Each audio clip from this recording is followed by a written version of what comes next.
Hi there. I hope you're keeping safe and sound and that you're staying indoors. Um, I'm making this recording at the same time that I'm running the 6 slides of my PowerPoint presentation, and I recommend that you do the same, that you hear the recording of the session at the same time that you run the slides from 1 to 6. And as I couldn't do otherwise, I'm going to number the slides as I proceed. So this is the poem "The Journey of the Magi," slide 1, and we are covering the 4th session through this presentation. Slide 3. Just going to run through the questions that I gave you on the poem before I make a reading of the poem. Slide 2. So slide 3. The main questions that I raised on this poem are: what is the main subject of the poem, and to what extent does biblical allusion contribute to it? The second question: identify the occasion and theme of the poem. The third question: why is T.S. Eliot making one of the Magi the speaker in this poem, and what effect or deviance from effect is thus created? Question number 4: among the literary devices used in anaphora, in what stanzas does it manifest, and what effect is achieved thereby? And the fifth question is: what does an encounter between poetry and religion, as it is the case in this poem, contribute to art and to life? The final and sixth question is an assignment, and you are supposed to write a paragraph on how different is this poem from Morning at the Window, which we read before. And you're supposed to select a one level of analysis, not all of them. And of course, as I proceed, I'm going to show you the difference between one level of analysis and another. Good. Now, let me try to go back to slide 2 and read the poem. The Journey of the Magi. A cold coming we had of it, just the worst time of the year for a journey, and such a long journey. The ways deep and the weather sharp, the very dead of winter. And the camels galled, soft-footed, refractory, lying down in the melting snow. There were times we regretted the summer palaces on slopes, the terraces, and the silken girls bringing sherbets. Then the camel men cursing and grumbling, and running away and wanting their liquor and women, and the night fires going out, and the lack of shelters, and the cities hostile, and the towns unfriendly, and the villages dirty and charging high prices. A hard time we had of it. At the end, we preferred to travel all night, sleeping in snatches, with the voices singing in our ears, saying that this was all folly.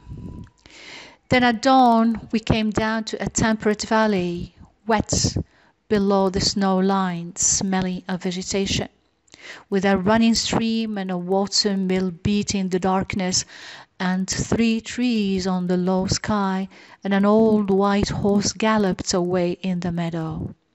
Then we came to a tavern with vine leaves over the lintel, 6 hands at an open door dicing for pieces of silver, and feet kicking the empty wineskins. But there was no information, and so we continued, and arriving at evening, not a moment too soon, finding the place. It was, you might say, satisfactory. All this was a long time ago, I remember, and I would do it again. But sit down, this, were we led all that way for birth or death? There was birth, certainly, we had evidence and no doubts. I had seen birth and death, but had thought they were different. This birth was hard and bitter agony for us, like death our death. We returned to our places, these kingdoms, but no longer at ease here in the old dispensation, with an alien people clutching their gods. I should be glad of another death. This is a much longer poem than the one we did before, surely, and it seems, from a first impression, to be different in type. It was written in 1927, and the date was crucial in T.S. Eliot's life. Not only did he gain British citizenship at on this year, but he also converted to Anglo-Catholicism, both of which he committed to for life. In fact, worshipping in church became a crucial part of his routine and influenced the creation of this poem. So you may put that on the account of the occasion of the poem. Is why was the poem, or the occasion that brought it around, that brought this poem about. He was inspired by his church going and his fidelity to Anglo-Catholic practices.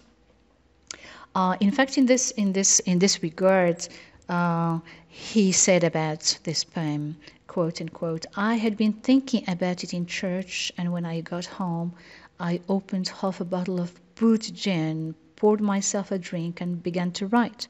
By lunchtime, the poem and the half bottle of gin were both finished." Wine drinking, may I remind you, is not only tolerated in the Anglo-Saxon world, but it has a religious connotation that we will talk about later. Okay. Just making acquaintance with the poem, I recommend that while I'm rereading it part by part, that you number the lines and that you check about the number of stanzas. So that the poem is 3 stanzas long, and the stanzas have vary in length. The first one runs from line 1 to line 20. The second one from line 1 to line 11, I suppose. And the third one is from line 1 to line 12. It would be interesting for you and very, very useful for you to number them so that you identify or recognize the lines that we are going to quote later on. So let me reread it part by part. A cold coming we had of it, just the worst time of the year for a journey, and such a long journey. The ways deep and the weather sharp, the very dead of winter. I'll take you now to slide 4, and to this first sentence. How it is, this first sentence, the opening sentence of stanza 1, how it is heavily inspired and even adapted from a nativity sermon preached by Bishop Lancelot Andrewes for King James I on Christmas Day on the year 1622. So it is a sermon. It's the kind of sermon that is preached on Christmas Day, so it's a nativity sermon, and it was preached on Christmas Eve of 1622. The part of the sermon that T.S. Eliot produces almost literally is the following. A cold coming they had of it at this time of the year, just the worst time of the year to take a journey, and especially a long journey. The ways deep, the weather sharp, the days short, the sun farthest off, in solstitio brumali, the very dead of winter. Solstitio brumali in Latin is probably a reference to the winter solstice, that is the shortest days of winter. And what is, of course, noticeable is Eliot's poetic alterations of this part of the sermon by Bishop Andrewes. How T.S. Eliot turns the religious narrative into a psycho-spiritual journey. how he focuses more on the process than on the destination. It's very important to make this distinction because this means that he takes a theological subject matter, religious subject matter, but he creates a different theme from the one done previously by the religious literature surrounding this type of journey, the journey of the Magi, to celebrate and to pay homage to the birth of Christ in Bethlehem. So, back to my poem. And to, of course, so the subject matter, in answer to the first question, what is the subject matter and to what extent does biblical allusion contribute to it? Well, the subject, it is of course evident that the religious literature, that the religious texts that T.S. Eliot used in his poems as references are quite many, but what they have in common is that they are about the birth of Christ in Bethlehem. Two of the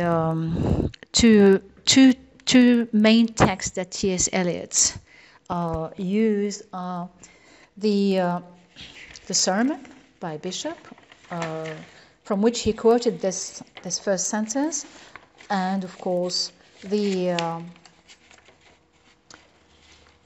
Epiphany of the Lord from the Gospel as produced by Matthew, and I refer you to Matthew 2:1 to 12, these verses 1 to 12.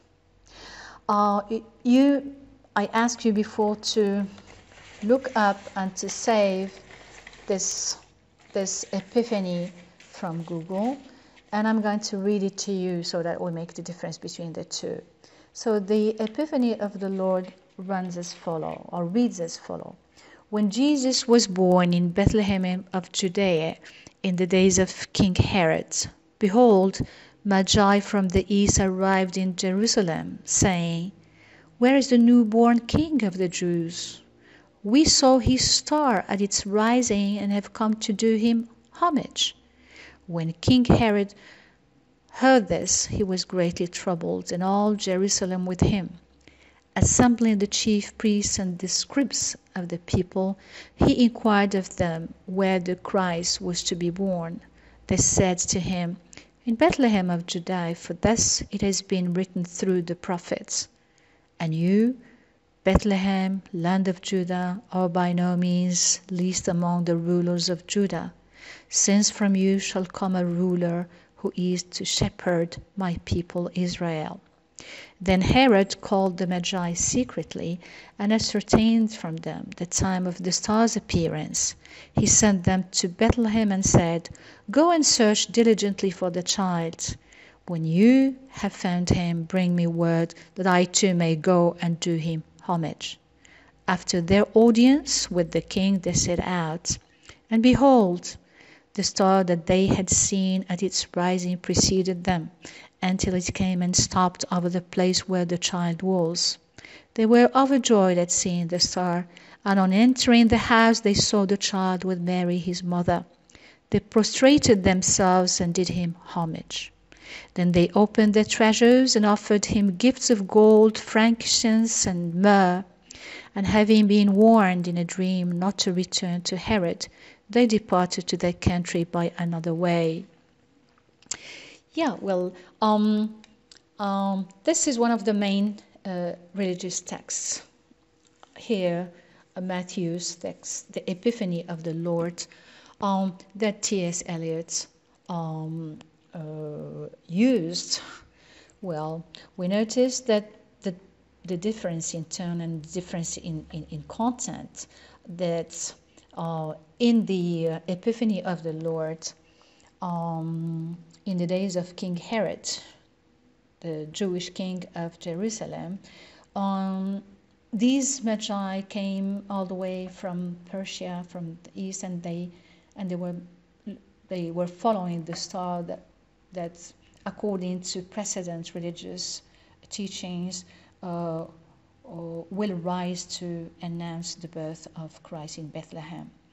And so it was, but the king was troubled when he heard the news, and he asked them to go and look for the child and bring him news so that he would go and pay homage himself. Of course, that was not what he intended, because the birth of Jesus Christ would perturb the old dispensation, that is the Jewish faith, and announce a new religion, a new faith, a new creed. The second point of difference that we may notice is that the Magi, when the Magi found the place and the house, they saw the child and Mary his mother. They saw them. So reference is to Jesus Christ and his mother, Mary the Virgin. And they paid him homage. They brought him gifts, gold, frankincense, and myrrh, all things, all precious and godly. We notice in the second stanza how T.S. Eliot makes no mention of Christ or his mother. He refers rather to the place. And I take you to the last three lines of stanza two of the second stanza. But there was no information, and so we continued, and arriving at evening, not a moment too soon, finding the place. It was, as you might say, satisfactory.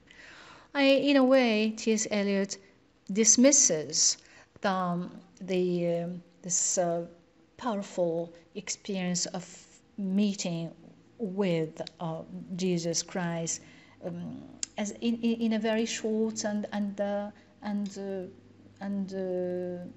indifferent way. That is, it was kind of satisfactory, but as if the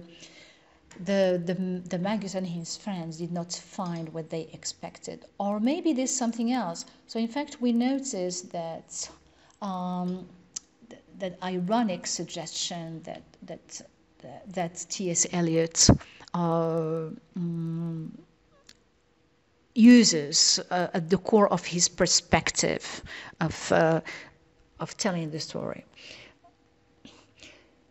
Okay, we also notice how the Magi departed for their country by another way, because they did not trust King Herod, and they knew that he meant harm both to them and to Jesus Christ. The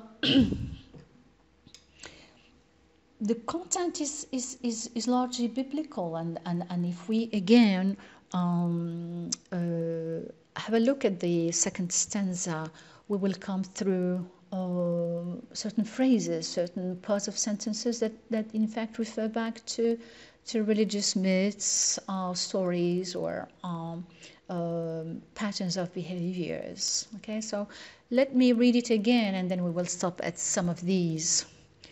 So stanza 2.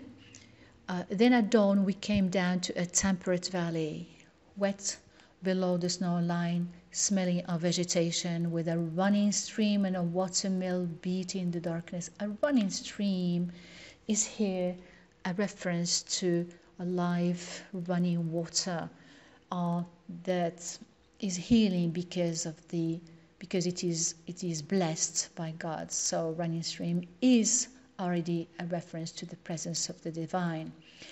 The next line, and the 3 trees on the low sky. The 3 trees, the number 3, is an obvious reference to the notion of Trinity. You know that Christianity believes in the kind of three-person God, as the metaphysical poet John Donne says, you 3-person God, a God, God the Father, God the Son, and the Holy Spirit. So whenever the number 3 is used in a context like this, you may be almost sure that the reference is the Trinity. The next line, and an old white horse galloped away in the meadow. an old white horse. The old white horse is probably a reference to the four horsemen. It's a religious myth. The four horsemen that will come to announce the apocalypse, the end of the world. The four horsemen, they have each horse of a different color, so that the horseman with the black horse announces death and the end of life on earth, while the horseman with the white horse announces or suggests hope and deliverance. So the old white horse galloping away in the meadow is again part of that half ironic sense that T.S. Eliot gives to the religious literature surrounding the birth, the nativity.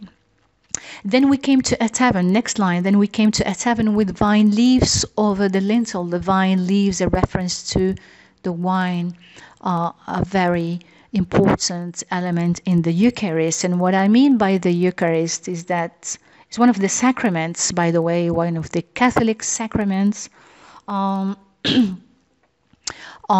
it's a sacrament of blessing taking place in the church, with the priest putting a very small, tiny biscuit in the mouth of the Christian believers as a symbol of the flesh of Christ, and a drop of wine on their palates as a symbol of the blood of Christ. And each time this sacrament is acted, it is a recognition on the part of churchgoers of their sin. That is, they recognize their sin of having eaten of Jesus Christ's flesh and drunk of his blood upon crucifying him. And that's what is called the Eucharist. So the vine leaves is probably a very discreet, a very distant reference to the Eucharist. Moving to the next line, six hands at an open door, dicing for pieces of silver. Well, this is a much more direct reference to Judah the Iscariot, Judah the betrayer. You know, Judah was one of the 12 apostles of Jesus Christ, and he's known as the traitor who betrayed Christ and who sold him to the Roman Jewish soldiers for 30 pieces of silver. So goes the story. So six hands at an open door, dicing for pieces of silver, is both a reference to Judah the Iscariot selling Jesus Christ for 30 pieces of silver, but it is also a reference to the Roman soldiers casting lots, that is, making bargains with pieces of silver at the scene of the crucifixion on Calvary Hill. You know, that's where Christ has been crucified with two other persons, and it's probably a reference to that. And feet kicking the empty white skins. Well, the empty white skins. The wineskins is a parable, and it was a religious parable symbolizing the necessity then, that is, with the coming of Jesus Christ, of having to put new wine in old wineskins, to put new wine in old skins. And the parable symbolized the necessity to go back on the Old Testaments with the new teachings of Christ. You know that the Jews received the Old Testament and the Christians, Jesus Christ, the New Testament. So putting new wine in old wineskins is kind of, having a new understanding of the Old Testament, or putting new meaning in the Word of God as it came in the Old Testament. So you see how this second stanza is in fact full of indications and of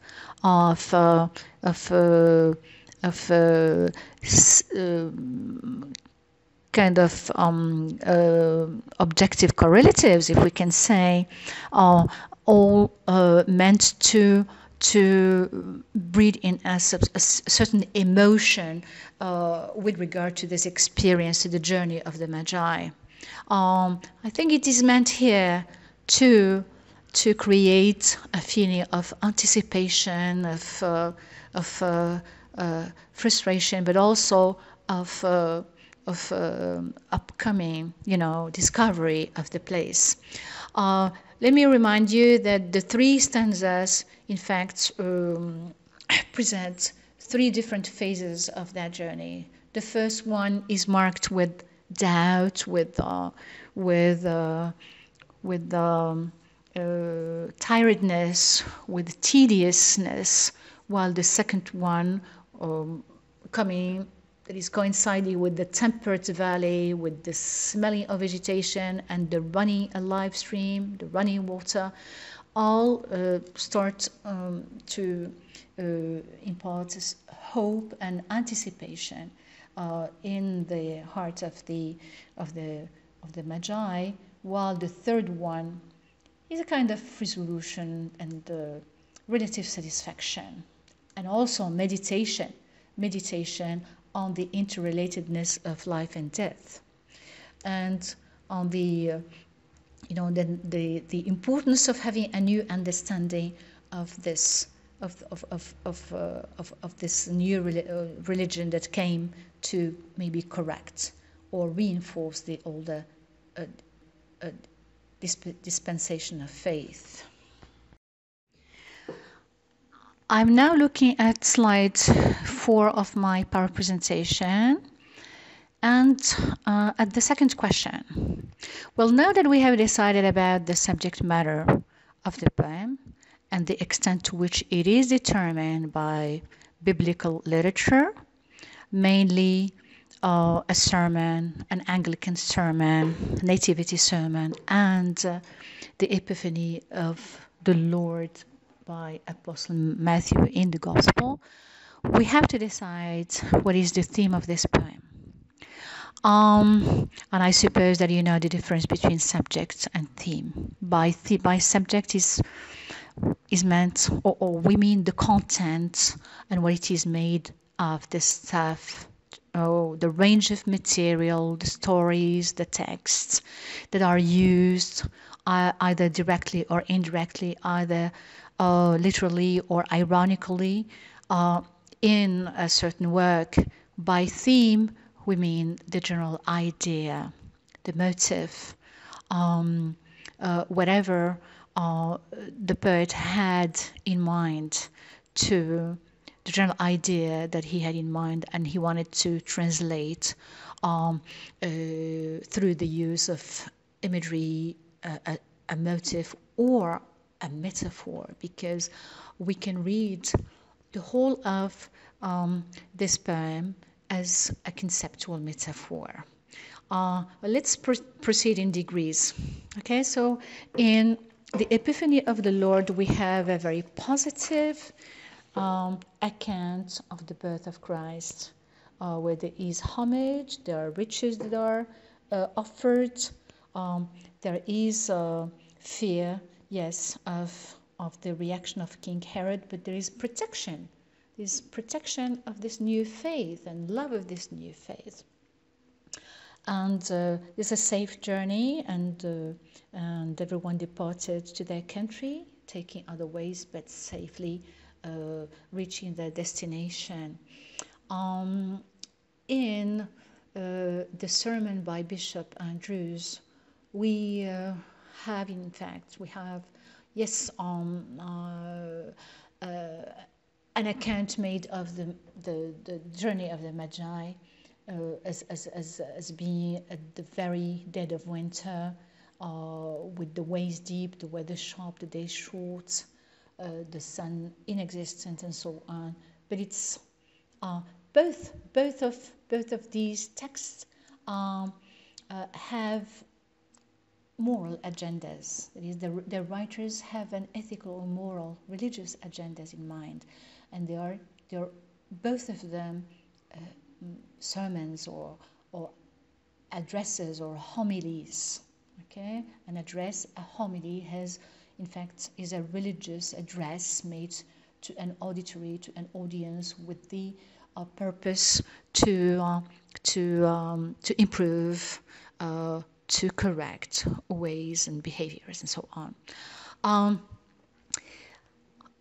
When we come to T.S. Eliot's poem, we notice that the choice, that the theme of this poem is hardly religious. I mean, he chooses, and this is why one of the first questions we should ask and relate to the theme is that of the speaker. Who is this speaker, and why, and what kind of persona does he represent in the poem? Let me take you to the next slide, slide number 5, speaker and tone. I think that the choice of tone and the choice of speaker, in fact, are very harmonious. They go together. Eliot deliberately chooses one of the Magi as the speaker of the poem. What can we say about the Magus? Magus is singular of Magi, of this Magus who is the speaker of the poem. He's a wise elder. He might be an astrologer. He is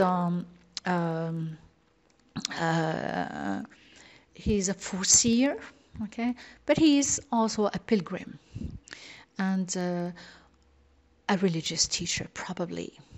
But he's on a pilgrimage now.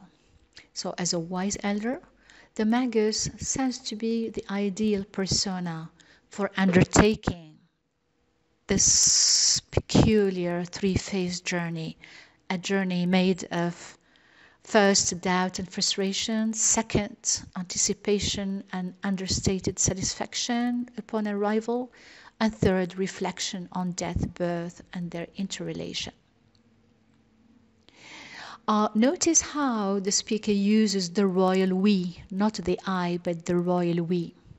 The Magus is one of the mystical pilgrims or foreseers who knew about the doubts, the satisfaction, the frustration, the agony, but also the happiness surrounding the birth of Jesus Christ, as suggested in stanza 3. Notice how the focus is on the process, not on the destination. In fact, when they arrived, that was suggested in 2-3 lines at the end of stanza 3. So there is a deliberate internalization of the journey, and that is made by T.S. Eliot, so that those who are part of it are pilgrims, they are teachers, they are depicted positively, they have agency, they can act upon events, they can create change, and those who are not part of it are deliberately dehumanized through the use of metonymy, as in 6 hands playing dice instead of 6 people, and feet kicking the old wineskins instead of persons or women or whatever. Okay, I think that the use of metonymy here is very deliberate, and the internalization of the journey is also part of this new design or part of T.S. Eliot's intention to in fact convert the religious journey, to convert the journey from a religious undertaking to sort of esoteric, philosophical journey into into the self in a moment of crisis, as if he wanted to say that what the Magi undertook as a journey, or the peculiarity of this journey, is that it can be undertaken by humans, humans at different periods of their lives, in moments of crisis. So we notice that the theme of the poem is in fact the effect of certain spiritual or cultural events on individual identity and on the course of society, on the process of change, of renewal, so that the journey is in the human psyche, and it is effected through history, through movement, through mobility. We notice that this mobility is made in T.S. Eliot's poem psycho-spiritual. It is psychological and spiritual at the same time. And it is making use of an epiphany that there is. It's like saying, it's T.S. Eliot's way of saying that, well, what the Magi found could be experienced by anybody, but by any of us in a moment of transition from the old to the new, in a moment of crisis, in a moment of change, whatever. Well, just these days we are all in a state of meditation, in a state of doubt, in a state of frustration at how we are supposed to act after the coronavirus, aren't we? So it's the coronavirus has come to us, has descended upon us like a new, not religion, but a new historical event that is going probably to change our lives forever. And it was the same for the Magi. Their lives were changed, and those who stuck to their Jewish faith got alienated. There's a feeling of alienation. And those who accepted the new faith went their ways, but were totally different from the way they were. And that is so in fact, T.S. Eliot is giving almost a philosophical dimension to the idea of the journey undertaken by these wise men. The effect achieved, so that the effect achieved, and I'm reading slide 5, sorry, the effect achieved via the Magus speaker is the deviation from a religious journey to an almost, philosophical journey or psychological journey towards the self and knowledge of the self in a moment of historical crisis of some sorts. In other ways, we could say that the deviation in this poem, and I'm sure that we talked before about perceptual and conceptual metaphors, if you remember. So I would say that, in other words, the use of the Magus as a speaker helps T.S. Eliot to achieve the effects of the deviation from a personal metaphor, from a perceptual metaphor, one in which the Magus has a precise, realizable symbolic representation. He's a priest or an apostle. So from that deviation from that towards a conceptual metaphor. The difference being that in this conceptual metaphor, the poem becomes the half ironic, the half realizable but unrealizable because doubtful, the powerful suggestion of the Magus as both a pilgrim and an esoteric religious teacher. So in fact, T.S. Eliot is converting the sermon form, the idea of the sermon from a religious from a religious dimension to a secularist or philosophical dimension. And that, for me, is, in fact, the theme of this poem. Let me take you back again to the previous slide, number 4. What is the theme of this poem? The answer is the following. Eliot creates an inner and outer journey that humans have to undertake in order to experience spiritual demise or death and rebirth and new beginning. The transition from the old Jewish dispensation to the Christian Catholic faith is what is at stake in this poem. But this transition could be from any way of life to another, from any type of identity, disposition to a new one, and so on. So it's really that. So the journey is also an inner journey into knowledge of the self as human being. Let me just stop a little bit at the Anglican Catholic faith. I've said earlier that T.S. Eliot converted to the Anglo-Catholic faith or creed at the same time that he obtained the British citizenship. Fine. So how many religions do we have in this poem? That could be a question. How many religious creeds? Are they different? I think they are. I think that on the one hand, what we have is the old dispensation of faith, meaning the Jewish faith, Judaism. And with the coming of Christ, what we have is a new Christian religion, Christianity. Jesus Christ, Christianity. Now, Christianity has branches off into two main creeds, and as you probably know, Catholicism on the one hand and Protestantism on the other. So that we can give the example of the United States as Protestant, because they are the ones who created this Puritan Protestant faith. Protestantism is different from Catholicism. It has no sacraments. It is an individualistic faith. It is a business between God and the individual believer. There's no need for a priest, for a pope, or anything, and it is Puritan at heart.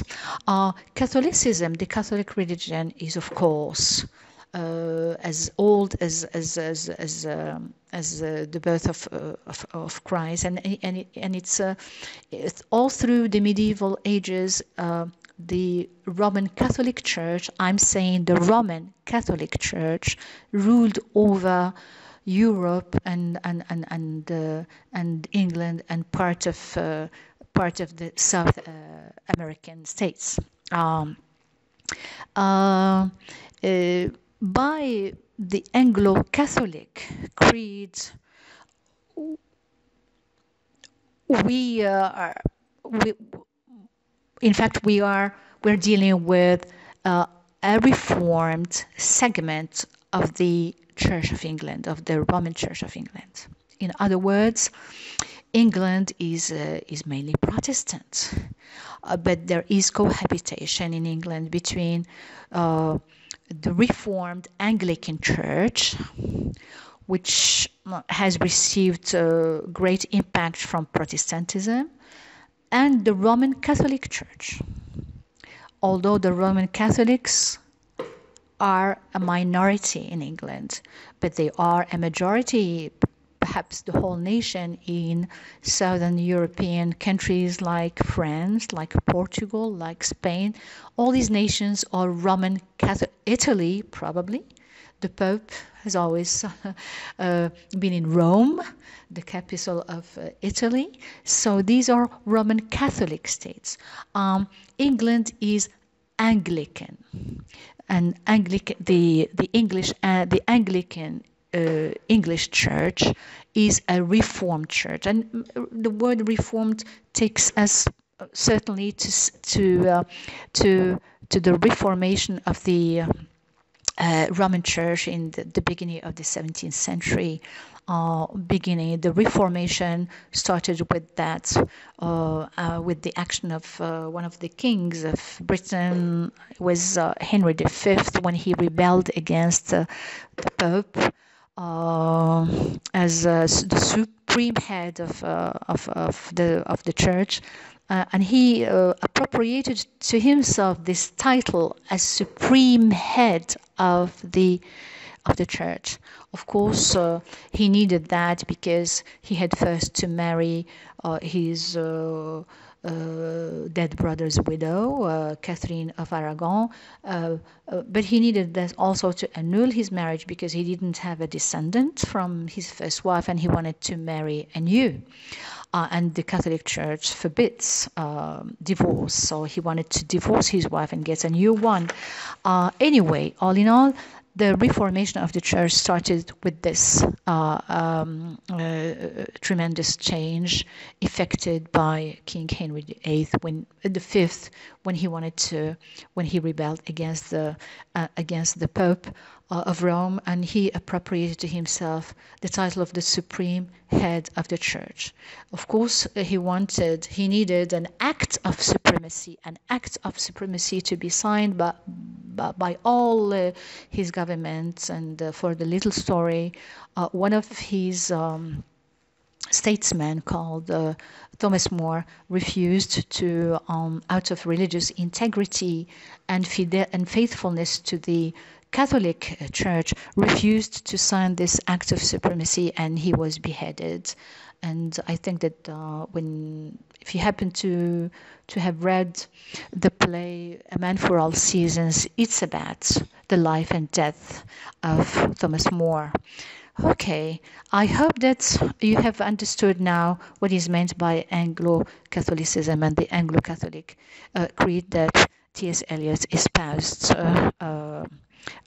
in 1927.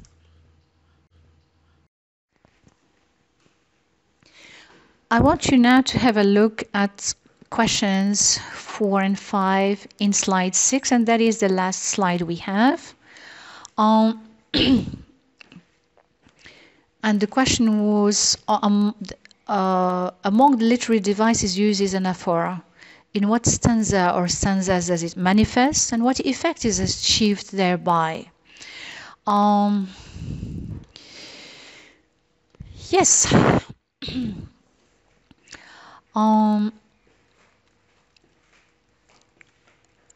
By anaphora, we may mean one of two senses, one of two meanings.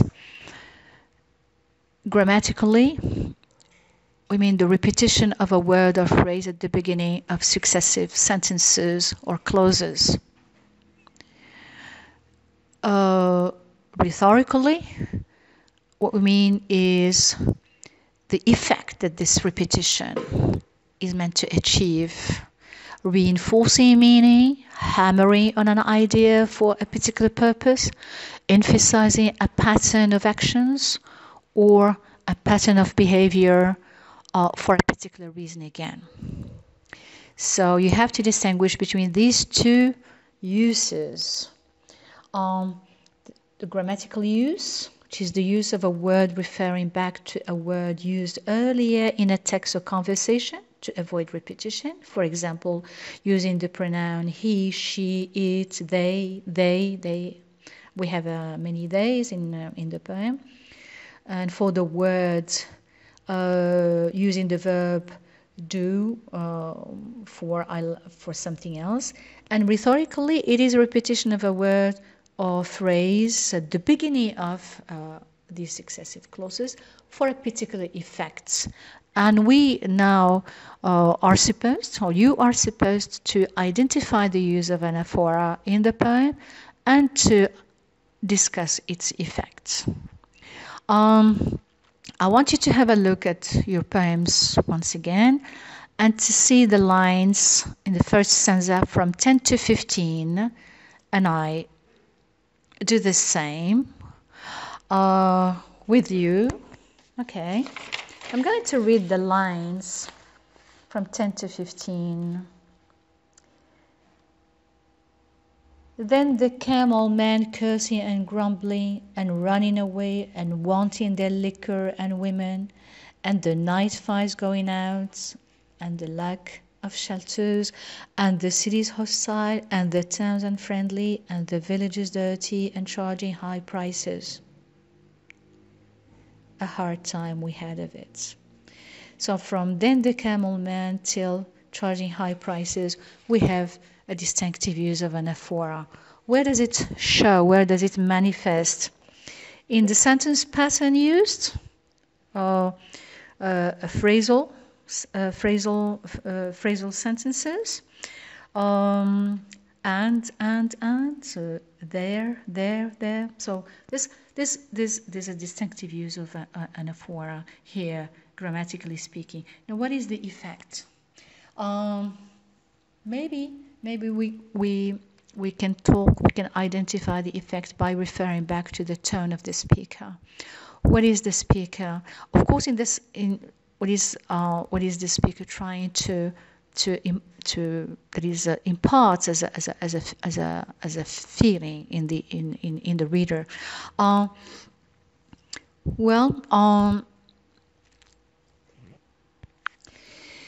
In this first stanza, the emotion translated is that of a tedious, tiresome journey full of frustration and doubt, frustration and the behavior of the camel man, at the attitude of the camels themselves.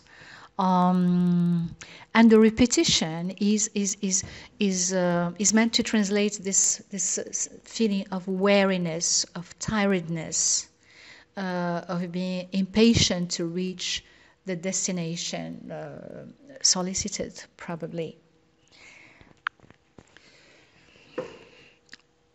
There's another use of anaphora in lines 4 to 8 in the second stanza, and I'm going to read through them. This, let's sit down, this, where we laid all that for birth and death.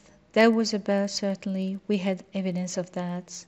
I'd seen birth and death, but I thought they were different. This birth was hard and bitter agony for us, like death, our death.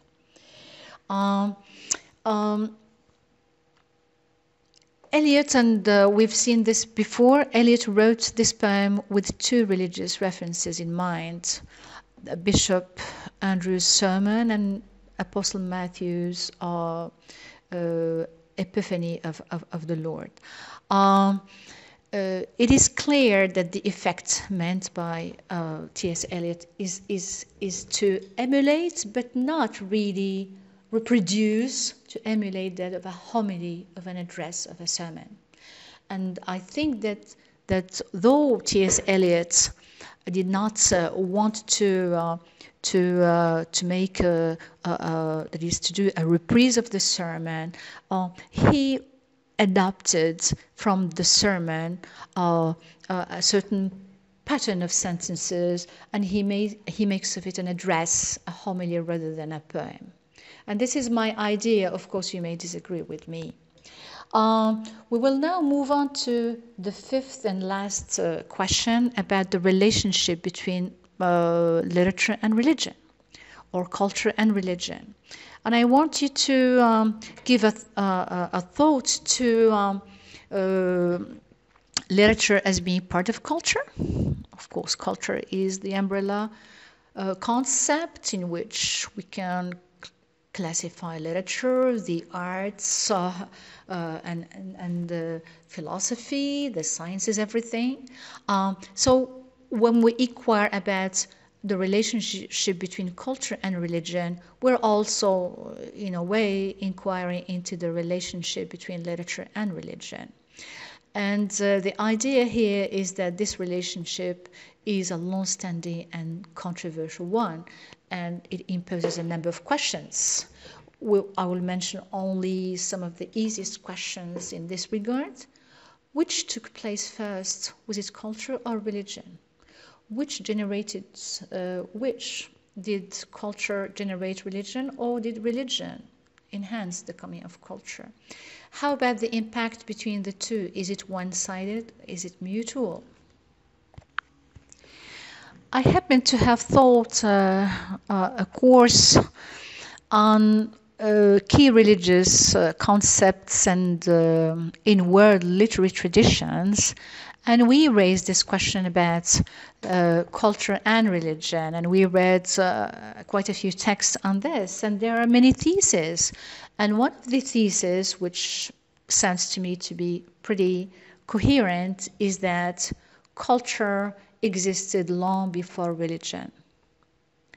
And religion, compared to culture, is a recent notion. In fact, religion, we learned from that course, among the things that we learned is that religion is a 19th century concept, is a 19th century concept, quite modern.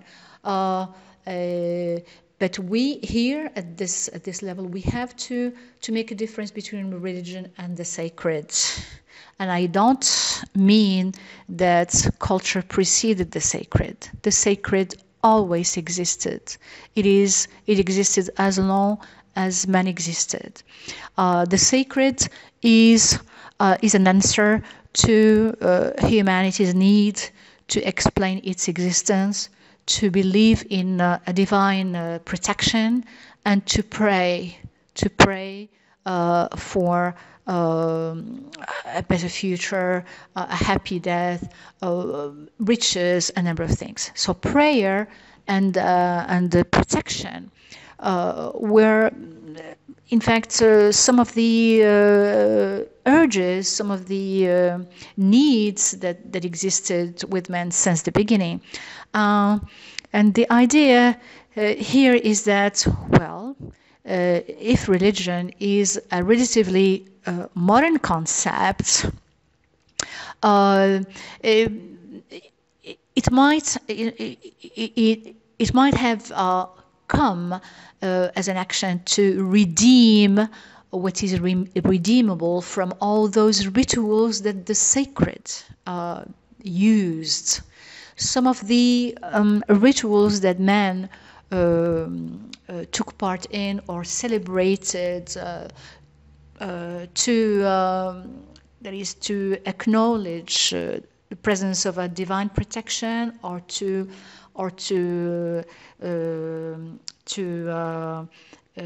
stop storms, or to call for rain, or to thank their gods. One of the rituals was sacrificing human beings. And this was an action that was the ritual was very current in non-Muslim contexts and cultures.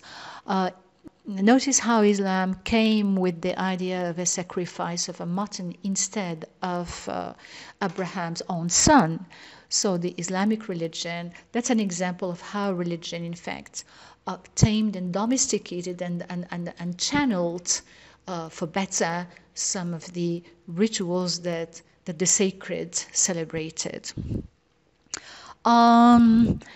As to the questions of which generated which, and is the impact one-sided or mutual, I think that we need somehow to to recognize world cultures and world religions as being part of a universal human culture and religion. The monotheist religions, all three of them, Judaism, Christianity, and Islam, are essentially the same religion. Maybe a religion at its baby stage, as its adolescent age, and also at its mature age. And the Islam came to crown all and to end all monotheist religions, and it came certainly to correct what was misunderstood about these two previous sister religions or parent religions. Now, when we react to world religions and world cultures as being parts of a universal human condition, a universal human need for protection, for divine protection, need for knowledge, we may perhaps accept the thesis that culture and within it the sacred have preceded the more modern notion or concept of religion. Of course, culture and religion shape one another in many ways. It would be that would be the subject of a whole day's seminar. I would just like to point to some examples of how religion shapes culture and how culture shapes religion. Religion shapes culture in many ways, of course. Somebody like Graham Greene, and I previously referred to him in class, an English writer, excelled and specialized in writing Catholic novels. He wrote about Christianity. His novels are all written about Catholicism and its sacraments and the ordeals, the dilemmas of a hero or a protagonist faced with the possibility of sin, of redemption, and all that. So Graham Greene would be a good reference, a good writer to read if ever you are interested in this kind of topic. Another example is metaphysical poetry.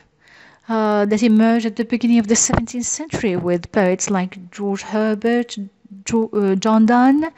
In fact, T.S. Eliot wrote one of his essays on the metaphysical poets, and he was fond of John Donne, by the way. Anyway, metaphysical poetry is an even better example of how religion can shape culture and literature. Why? Metaphysical poetry literally changed the course of the lyric as a verse form. Before the metaphysical poets, the lyrics were written in the form of sonnets. They were written on love, on nature, on Edmund Spenser, Shakespeare.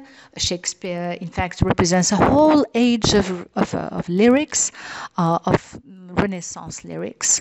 With the emergence of the metaphysical poets, and of course, as many of them were Anglican and not Roman Catholic, okay, the lyric changed course drastically.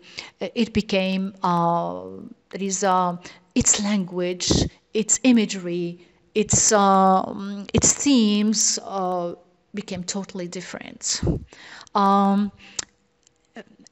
In fact, the lyric turned metaphysical, that is philosophical in orientation. And if you are a bit familiar with metaphysical poetry, George Herbert wrote excellent lyrics, but they were all written in the form of wings or altar or, church, and they have these graphic designs reminiscent of religious spaces. John Donne was unique in his way of addressing God in terms of the language a lover would address his mistress. So these are just two examples of how religion can shape a particular literary form. But culture shapes religion even more powerfully when we think of it. You take a novel like The Satanic Verses by Salman Rushdie. Probably you heard about it. Well, The Satanic Verses is a postmodern reading of sacred texts and of the Quran particularly. Salman Rushdie makes a very postmodern proposition in this novel that we should read the Quran and deal with the Quran as just an intertext, one of the texts that we can use in the postmodern technique of intertextuality. And that's it. Of course, he brought about a whole scandal and he was charged with the blasphemy by the Islamists. He was criticized by the feminists, but the fact remains that Satanic Verses is one example of how postmodern culture can shape religion. Another example is T.S. Eliot himself. Notice how he uses 16th century religious texts, sermons, for instance, or epiphanies, from a postmodernist perspective, so that we may consider the poem, The Journey of the Magi, as a modernist reprise of the 16th century sermon. Would that be odd to consider the poem as a modernist experiment on the 16th century sermon or biblical texts? Not at all, I think. I think it will fit. And I think, guys, that I will call it a day.